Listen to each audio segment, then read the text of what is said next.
கர்த்தருடைய பரிசுத்த நாமம் மகிமைப்படுவதாக. நாள் 8, பாவத்தை ஜெயிப்பதில் தேவன் மன்னிக்கிறவர் என்பதை நினைவில் கொள்ளுங்கள். அவர் உன் அக்கிரமங்கள் எல்லாம் மன்னித்து உன் நோய்கள் எல்லாம் குணமாக்கி. சங்கீதம் 103:3. தேவன் மன்னிக்கிறவர், தேவன் மன்னிக்கிறவர். இந்த நாளே எத்தனை முறை சொல்ல முடியுமோ அத்தனை முறை விசுவாசத்துடன் சொல்லுங்கள். கடந்த கால பாவங்கள் கட்டி போட அனுமதிக்காதீர். தேவனிடத்தில் வாருங்கள். இன்று புதிய துவக்கத்துடன் பரிசுத்தமாக வாழ தீர்மானியுங்கள். கிருபையுள்ள தேவனே, என் பாவங்களை மன்னிக்கும் உமது அளவற்ற கிருபைக்காக உமக்கு நன்றி. உமது மன்னிப்பை மதித்து இனி பாவத்தை விட்டு விலகி உமக்கு பிரியமான வாழ்க்கை வாழ எனக்கு உதவிடும். இயேசுவின் நாமத்தில் ஜெபிக்கிறேன் நல்ல பிதாவே, ஆமேன். இந்த நாளில் 3, 4, குறைந்தபட்சம் ஒரு 5, 6 முறையாவது தேவனுடைய உதவியை கேட்டு ஜெபியுங்கள்.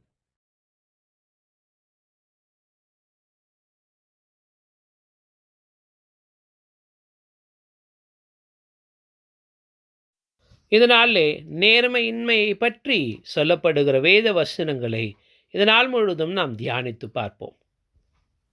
நீதிமொழிகள் 12:22.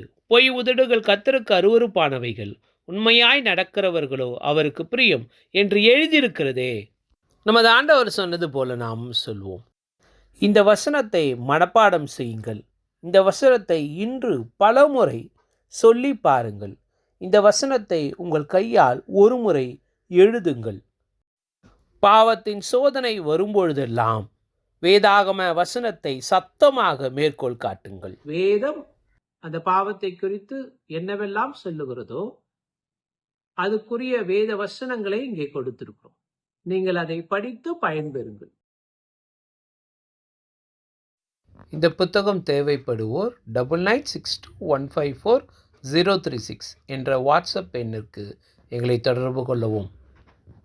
May God bless you. Turn to the Believers என்ற இந்த யூடியூப் சேனலை சப்ஸ்கிரைப் செய்யுங்கள், மற்றோடு பகிர்ந்து கொள்ளுங்கள். தேவன் உங்கள் ஒவ்வொருவரையும் ஆசீர்வதிப்பார். May God bless you.